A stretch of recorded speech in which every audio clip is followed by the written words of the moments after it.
Hare Krishna.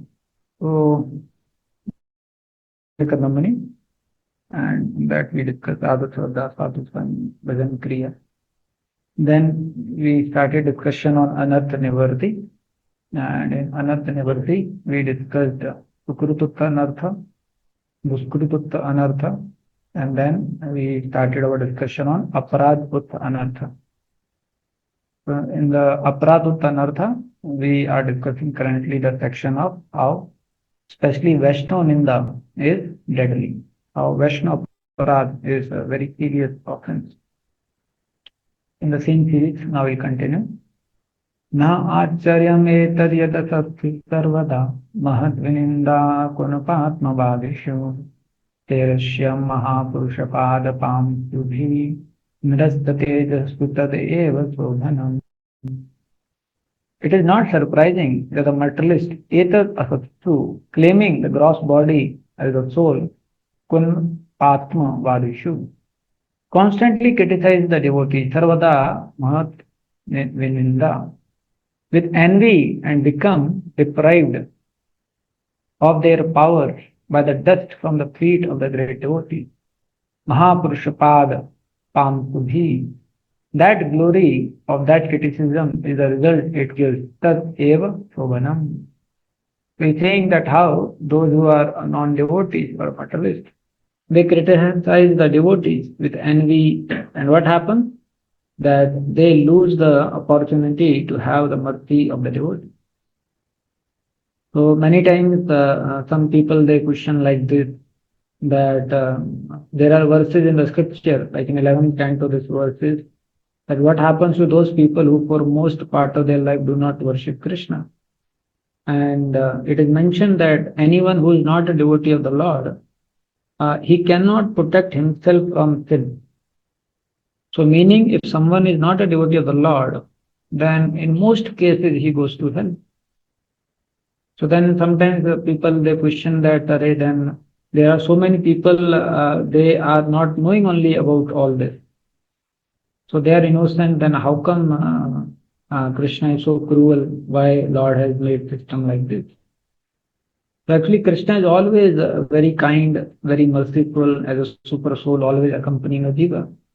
But what happens when we by our choices try to avoid the Supreme Lord, we by our own choices offend the devotees of the Lord, then we take birth in such families and such places where we don't get any access to the spiritual knowledge. So it is not by chance that someone takes birth in a family where from childhood he is taught to break for Rajata principles, or he is born in a place where whole atmosphere is surcharged with an sinful life. So this all happens because in the previous life they have offended devotees of the Lord. They have criticized the devotees of the Lord. So among all offenses, especially this offense is very serious. On the contrary, if we happen to please some devotee of the Lord, then that gives a lot of favorable opportunity for practice of spiritual life. We see in case of Nirga Maharaj, in one way, he was not a devotee, but he was known for his charity. And we see that he committed one mistake while giving charity, that the one cow which came back was again offered to the another Brahmana. And because of that mistake, he became a lizard in the next life. But then why he got to see Lord Krishna face to face? So Acharyas explained because he was famous for giving charity. So once one devotee had come to him, and this devotee was making a temple of Lord Vishnu, temple of Lord Krishna. So he wanted some money to make this temple of Lord Krishna. So he approached Nirga Maharaj and he asked him, can you please help me to finance this? And Nirga Maharaj, because he was known for giving charity, so he helped this Brahmana, this devotee, to make this temple. So the devotee became so happy that he prayed to Lord Krishna that, my dear Lord, please bless him so that he get to have your darshan. Now because of that blessing of that Brahmana, in the next life he got opportunity to see Krishna face to face. Like this. So we see whenever we get some favorable opportunities, meaning we have done something to please some devotee. And whenever we are deprived of some favorable opportunities, or we are put up in a situation which are unfavorable for devotional service, it could be because we have offended some devotee to the Lord. So that's why Shastras time and again they stress on this point that we have to chant the holy names of the Lord and be very careful to avoid the offenses to the devotees of the Lord.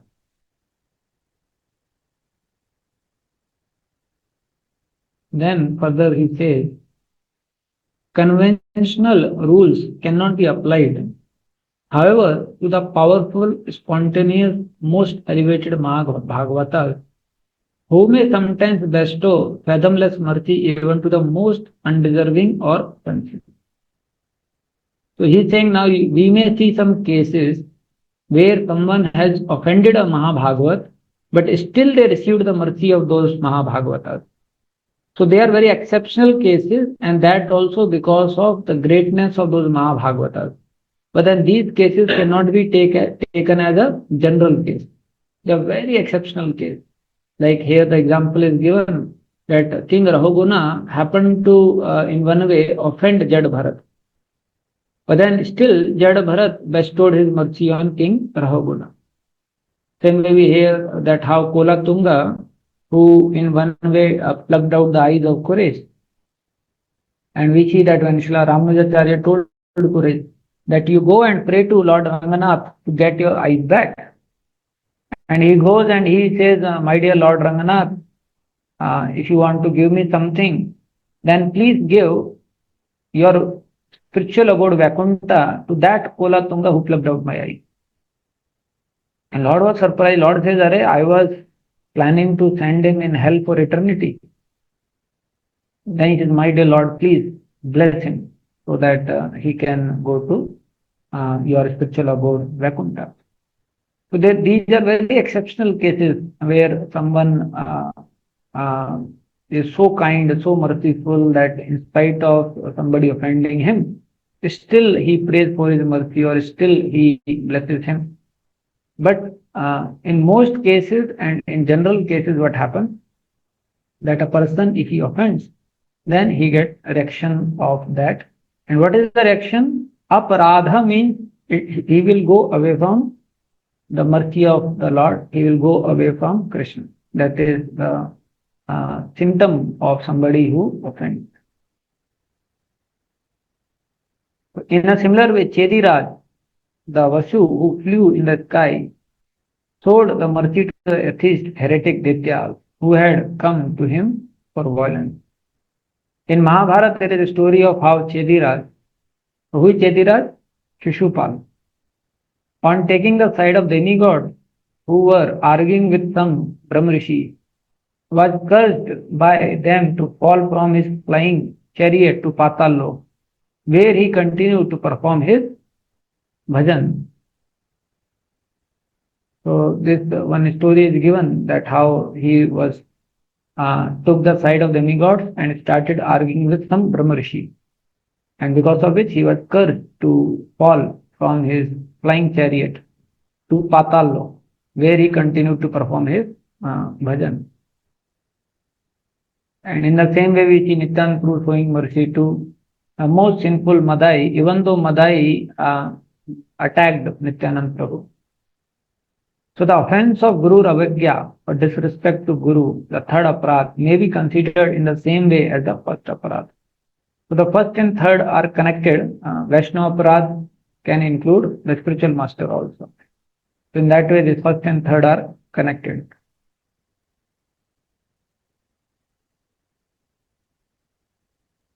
There are many injunctions in the scriptures, or many places in the scriptures we see that either someone disrespected, or someone criticized, or someone didn't give due respect. All three were considered offense to the great soul. So one thing is criticizing, like Daksha criticizing Lord Shiva. That is a very serious offense. And can you imagine for that what happened? His head was cut. So that is a very serious offense where someone is criticizing a Vaishnava. And then second level offense is where someone disrespect. So we see in case of uh,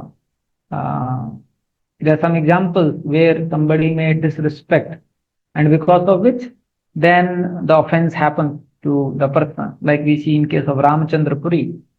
So he disrespected his spiritual master, he disrespected the Vaishnavas, and in fact he would criticize also the devotees and Chaitanya Mahaprabhu. And third is where one fails to pay respect. That is like Indra not paying respect to Brihaspati. He failed to pay respect to Brihaspati. Or Indradumna Maharaj was sitting in meditation, and when Agastya Rishi came, he couldn't pay the respect. So that also is considered offense. So whenever we see devotees, someone may say, Arey, why these devotees they curse when they are not given respect? They should be humble. Why they should be amanina manadena? Why they are expecting respect? So actually the pure devotees of these great souls, they should be respected. Why? Because they are representing Krishna. And when they curse, why they curse? They feel, Arey, this is how he is treating us. Then how will he treat the Lord? So in order to train us, in order to help us to understand that how it is so important to value the Supreme Lord and value things connected to the Supreme Lord, they teach lesson to the common mass. So whenever we see devotees, we should see them in connection to Krishna. Even in this verse, Anukulena Krishnanushilanam, Krishna, Srila Prabhupada says, includes all the incarnations and also the pure devotees. So when we see devotees in connection with Krishna, and for that reason we respect them. And if you respect, then we get lot of blessings. So these blessings are a very subtle thing. Somehow in the modern time, whole civilization has become so gross that for them it is difficult to understand the values of subtle principles which were followed in the Vedas. They can't understand that why it is so important to bow down and touch the feet of superiors. They can't understand why it is important to seek blessings of superiors. But they are subtle principles which are very important principles. And a lot of blessings come when someone actually pleases someone actually serves, someone actually seeks blessings. And we see that how in the case of the Pandavas and the Kauravas, even before the war, whenever Arjuna would fight, before that he would seek blessings of his spiritual teachers. And whereas Duryodhan, he would just start doing so. So whenever he would seek blessings, so naturally what would come out from the mouth of the superior? Vijay Bhava, be victorious. So this blessing is very important. Although it may appear, oh, this is just a ritual. But actually superior's blessing means now he will have mercy of the Lord. He will have empowerment from the Lord. At right time, right intelligence will come to him to take right decision. And we see in our life that if we are blessed, then at right time, right thoughts comes, right intelligence comes, right discrimination comes, and at right time we are protected by the material energy. But if we don't have mercy of Lord and devotees, then in a small situation we fall down. You see, Swabari Rishi in one way, how sincere he was that in order to avoid distraction, he went deep down in the water to do his austerities. His whole purpose was to avoid any opportunity for distraction. And still he fell down. Still by seeing the meeting of two fishes, he fell down because he offended Garudaji. We see that how it is serious. On the other hand, we see there are devotees who are staying in the cities using 5G, 4G, smartphone, traveling, but then still they are protected by the mercy of the Lord. So that is why this is very much time and again spoken. Recently, there was one devotee whom we were referring for initiation. So his spiritual master was asking details about him. So you were telling him that he is in good standing, he is a good devotee. Then the spiritual master asked us that what about his dealings with the devotees and his behavior? Is that good? Then I told Maharaj, he has done all the courses We do Radhishamku's training. So all courses on etiquette, behavior, everything is done. And Maharaj told, courses are okay, but whether he's following or not. Then we told, yes, yes, Maharaj is doing and he's following also, his behavior is good. Then he told very nice. Hindi में बोले महाराज बोले कि अगर वो कुछ नहीं करता है तो भी चलेगा लेकिन वैष्णव अपराध नहीं करना है. If he doesn't do any big thing in the movement, that also will do. But he can't be political, he can't have offensive behavior for others. Because for spiritual life, that is very important. Same way, when we went to another spiritual master, we had one meeting regarding one devotee who had some concerns with his superiors and some disagreement was going on. So when we were speaking to the respective spiritual master, so he told him that the first thing is your spiritual life. And spiritual life means you can't offend, you can't criticize, you can't talk about other Vaishnavas. All other things are secondary. Your service, your resources, they are secondary. First thing is that being a devotee to protect your spiritual life is very important. And for that to happen, you can't afford to disrespect devotees, offend devotees, criticize devotees, like that. And if you see carefully, those who are very sincere Vaishnavas, you will find this thing in very common to them that they are very careful to avoid Vaishnava aparadha. You can see His Holiness Jayapataka Swami Maharaj, His Holiness Gopal Krishna Swami Maharaj, His Holiness Bhakti Charu Swami Maharaj, His Holiness Sadhana Swami Maharaj. They are known for not committing offenses. Srila Prabhupada told about His Holiness Gopal Krishna Goswami Maharaj that he can never offend anyone. And this attitude of Gopal Krishna is very good. Like that Prabhupada writes one letter about him, like that. And we see that is one reason that they are so much blessed. That is one reason that they could protect themselves. Otherwise, we see in an environment like today, to protect one's sannyas is not easy. It's very difficult. And especially in our case, we are not staying in the forest away from Maya. In our case, we are staying in the city, we are very active, traveling, preaching, interacting. But then because they were always careful. And it is not that they never had an opportunity to see the fault or they never had problems. No, they also had problems. They also saw the fault. But then they valued them more as devotees than the fault which they saw. I was hearing that once His Holiness Gopal Krishna Goswami Maharaj was walking in Juhu campus, and there was one devotee who became so angry to Maharaj that actually he went and slept Maharaj. And Maharaj didn't do anything. And Maharaj continued his walk and then continued his program. So they have tolerated so much. But still they never offended anyone. Still they never criticized anyone.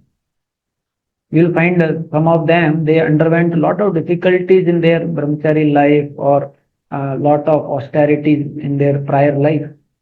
And their authorities, they, demanded too much from them. But still we see them that they never speak negative about their authorities. They never speak about those negative experiences. Because they understand that how it was Krishna's arrangement for my betterment. And these are devotees, they are connected to the Lord, so they should not be criticized. So that's why we see that it is very important if we want mercy of the Lord, if you want to grow, then we have to know that we can't offend devotees. Srila Bhaktivinoda Thakur has written one book. So that book is Bhakti Alok. In that I took out some sections which are in relation to this. Somebody can read from online devotee the yellow part, the first yellow part. Talking about others. Talking without reason about other people is extremely adverse to devotional service. Many people talk about others to establish their own reputation. The Yeah, mind of those wait, wait. So, first is mentioned is that talking without reason about other people is extremely adverse to devotion service. Many people talk about others to establish their own reputation. So, how many of you have experienced that when we come to know about fault of some other devotee, a kind of a subtle happiness comes in our system? How many of you have observed this? That when we observe fault of some other devotee, and a kind of subtle happiness comes in our system that, yeah, I have seen this fault. Can anyone say that why that subtle happiness comes? तो जी first thing is that कि अगर somehow उस अनर्थ से या उस अपराध से हमें अभी प्रॉब्लम नहीं हो रही तो लगता है अरे इसके अंदर तो ये प्रॉब्लम मेरे अंदर नहीं है. No, there is one very subtle aspect. Anyone else? Why this happiness comes? Because might be we think that we are better than him. That establishes the most foundational truth of the entire creation, that I am better than others. Right. And that's why we get that subtle happiness. See, this proves, hence, I am better than him. I like that. And then we want to speak about it to others also, so that others also should understand. So actually, whenever we speak about others, uh, so there is a tendency that we want to establish our own reputation or our own position, like that. And that's why you'll find for us it is difficult to tolerate the appreciation of others. If somebody else is being appreciated, then we can't fathom. We want to bring out something so that that appreciation reduces. Like one time, one devotee gave a class, and that class was being appreciated by many devotees. So one devotee was appreciating that class to one of his equal. That Prabhu, वो भक्त ने क्या class दिया? It was so nice. The equal devotee told him, actually, I only had given him notes, so he spoke very nicely. You see, all the appreciation was happening very nice. Just by this one point, he made sure that he doesn't get the whole credit. Is it not? So we see that it's not easy actually. We have this deep-rooted tendency to think or to feel that I'm better than others. And that is the reason that we may speak about others to establish our own reputation. So we have to be very careful. How many of you observed that many times two people talk about third person, and most of the time it is about, some of his mistakes or some of his faults or some of his shortcomings. Right? You will find that it is very natural because both of them have a tendency to establish their own position. So in the absence of third person, they are talking about him. Srila Bhaktivinoda Thakur says this is very averse to our spiritual life.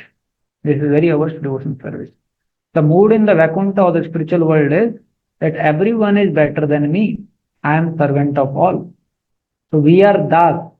We are, suppose somebody is Neelmani Krishna Das. So he is not only Das to Krishna. Krishna includes his devotees also. So he is Das to all the devotees also. So actually we have to work or aspire to develop this consciousness that all are my master. And how will we see that all are my master? When we develop ability to see good in them. If I don't develop this ability or cultivate this ability to see good in others, how will I see them as master? I will see myself as better than them. So that's why it is very adverse to one's devotion service. Another why people that talk about third person is being envious. Some people are accustomed to discuss other character. So because of the envy for them, also this happens. Yeah, then somebody else can read this one, the next yellow part. The minds of those people, those who are busy in such topics, can never be fixed on the lotus feet of Krishna. Talking about others should be rejected in all respects. So you will find most of the time when we chant the holy names of the Lord, one thing is some devotees may feel sleep during japa, That is one hurdle or obstacle which we feel. But after some years, most of us are able to overcome that obstacle of feeling sleepy in japa. Then the next hard struggle, hard obstacle is the viksheep, that is distraction during chanting. And you will find most of the time, what are our thoughts? What are distractions during our chanting? They are the agitations in the mind. So what happens is our mind becomes agitated. And then we start feeling why he spoke like that, why he spoke like that, what does he think about himself? Now I will write mail to him, I'll explain how can he speak like this to him, and I will clarify. And then if not clarified, then I'll personally talk to him. Now, what does he think of himself? We'll find always whatever our things have agitated the mind, they become the cause of distraction. So either material desires, they become cause of distraction. I want this, I want this, I want this, I want this. Or the mental agitation, why this happened, why that happened, this should not have been happened, that should have been happened. So these are the main distractions. So the moment we speak about third person with an idea to establish our own reputation, then what happens is our mind becomes agitated, and that mind will not be able to focus on the lotus feet of the Lord. So these are small things, but then they so much affect our chanting when we chant in the morning to take shelter of the Lord. So you have to be very careful when we speak about others. We have to speak so that we encourage them, appreciate them, see their good qualities, and see them most importantly in connection to the God, in connection to the Lord.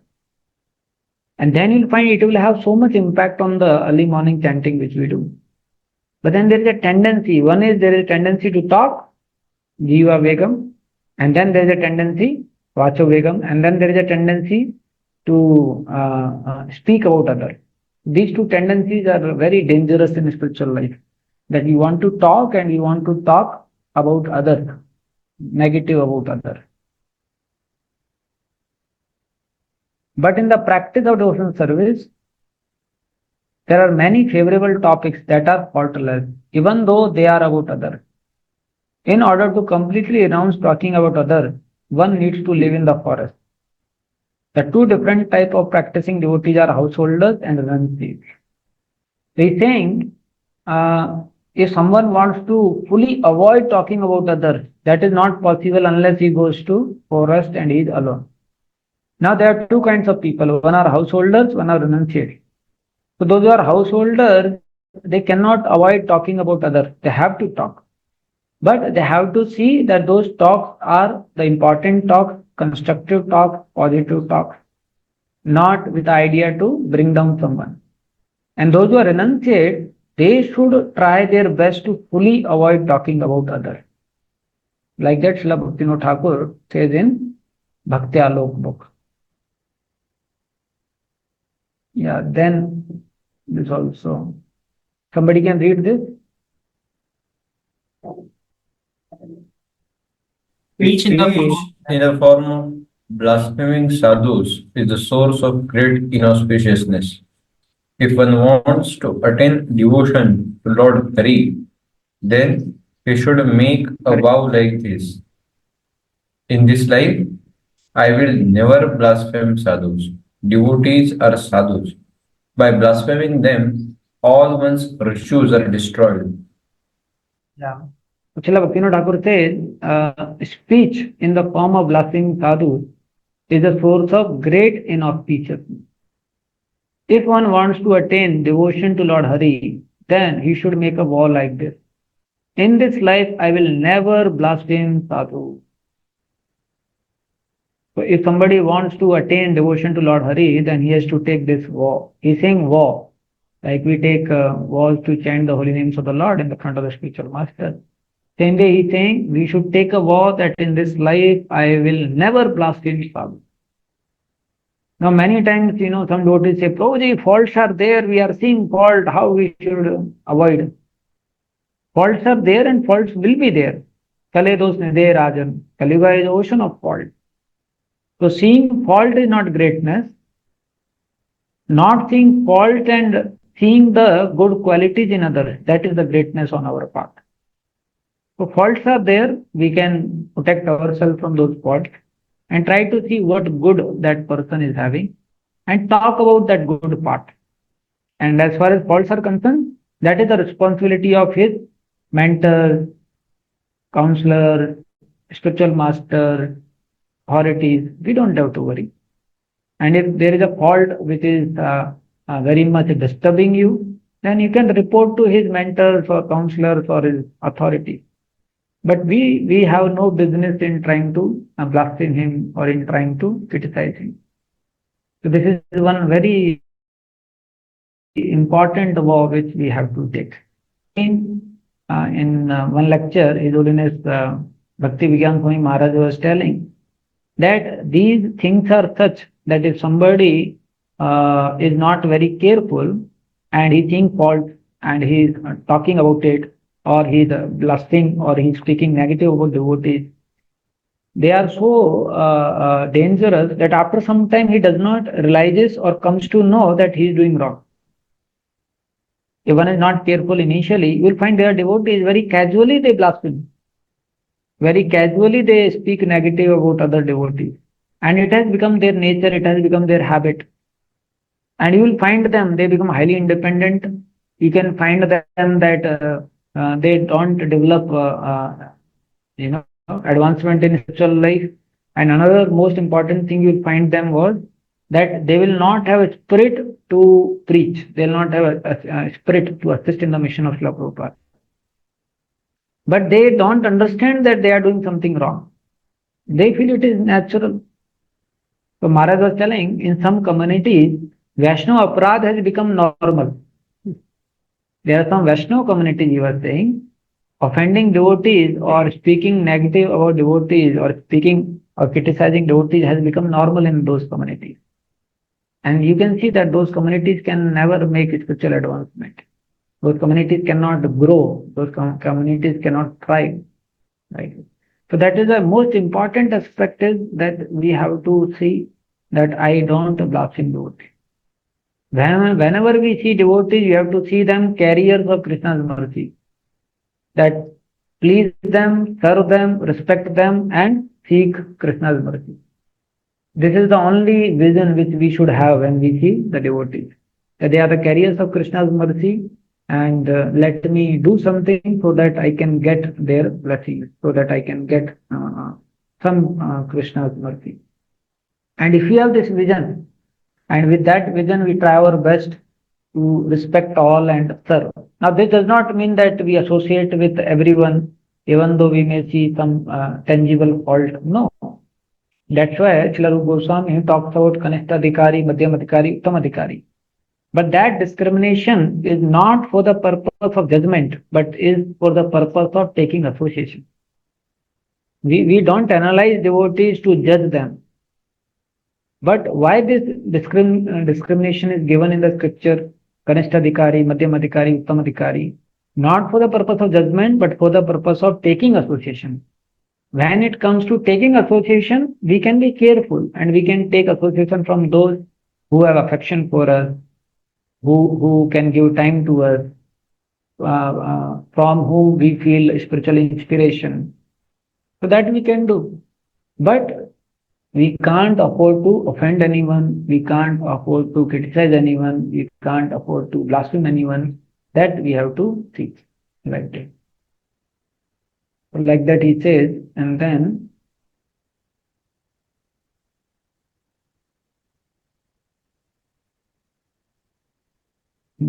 yeah, this somebody can read this. One should be merciful and not cause anxiety to any living entity. Yeah. So this is a very important quality to go back to Godhead. Anyone remember when Dhruv Maharaj was boarded on the Vaikuntha plain? So then the Vaikuntha Vasis who came to pick up Dhruv Maharaj, they speak one verse and they speak two qualities that they are required to go back to Godhead. Anyone remembers what are those two qualities they speak to Dhruv Maharaj?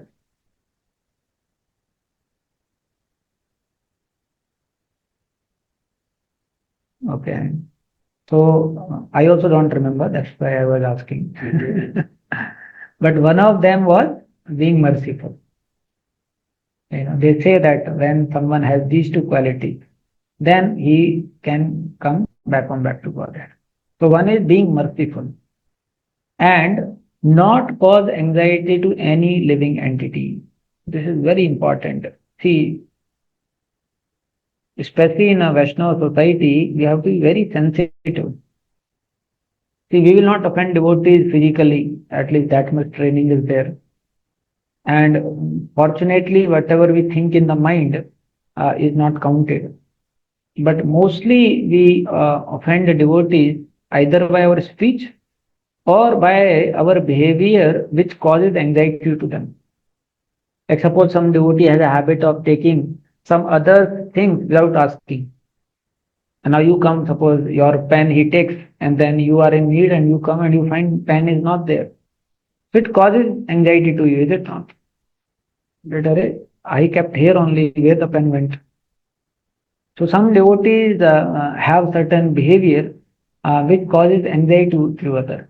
So this also is not good. We have to be very careful, very sensitive that we plan our life in a way so that we don't cause anxiety to others. We have to be plan our life, or we have to change our behavior so that we don't cause anxiety to others. We have to be very sensitive that people are not feeling hurt because of me. People are not getting anxiety because of me. Like some devotees, they have a nature to always come late. Suppose we are going for some program or somewhere, everyone will come, and this one devotee will come late only. Everyone is waiting. Suppose they have a train to catch at 6 o'clock and 5 o'clock, everyone has boarded the vehicle. And this one devotee will be still packing his things. And all are in anxiety. प्रभु जी गाड़ी छूट जाएगा, प्रभु जी गाड़ी छूट जाएगा. अरे प्रभु आ नहीं रहे हैं. And you call him, बस coming, I am coming, coming. हाँ, उनको छोड़ के जाएंगे तो फिर उनको एंजाइटी हो जाएगा. अरे क्या है, उनको छोड़ के चले गए. अब these devotees are very sensitive. They don't want to cause anxiety to him. But he does not understand that all these devotees are getting anxiety because of it. Like that. And some devotees, they have that nature. They don't understand that other devotees are in anxiety because of me. Like that. Some devotee will enter bathroom and then he will throw certain things here and there, and leaving that bathroom in a dirty condition, he'll come out. And when others they enter, they find, why this bathroom is like that. We have to know that when we stay with devotees, you have to be very careful and sensitive that other devotees, they should not be in anxiety. Some devotee keeps his clothes in the bucket in the morning, and then whole day his clothes will remain in the bucket with surf excel. And other devotees, they need bucket, but then bucket they can't empty. And they can't use because he has kept clothes. And when he will wash his clothes, night 10 p.m. And when he will keep his clothes in the bucket, morning 7 a.m. or 4 a.m. Like that. When we stay with devotees, you have to become very refined. Otherwise, we end up causing anxiety to others. Like that. So the heart should be always filled with compassion for others. Exhibiting mercy to all the living entity is one of the limbs of devotional service. A person aspiring for devotional service should carefully practice this characteristic. Like this. So we have to see good in others, and we should be careful that we don't cause anxiety to others. And third is, we should be helpful to others. We should be in a mood to serve others. So if you have these three attitudes, then they are very favorable for devotional service. Where we are not finding faults, we are trying to see good qualities, we are planning our life so that we don't cause anxiety to others. And third is that we are trying to help others, or we are trying to serve others so that we can get their mercy. Actually, we have to count how many people we made happy by our service, by our attitude, by our behavior. The more we have done, then that much blessing we will have. So we should count that how many people by now are happy with me, right? And our life is for this purpose. When Krishna sees that we are trying to help others, we are trying to serve others, then we get lot of mercy. But contrary, if we have some other attitude, then that mercy is taken out. So we have to be very careful, and this is very important, not causing anxiety to others. So now in this particular aspect of aparadh, where the Vaishnava Ninda is deadly, that section is completed. Now the misunderstanding the position of Vishnu and the demigods, this offense we'll discuss next Saturday. And Lakshman, you can make it. This is para 8 to 13. You can keep note of this, huh? Yes, Prabhuji. Okay. Hare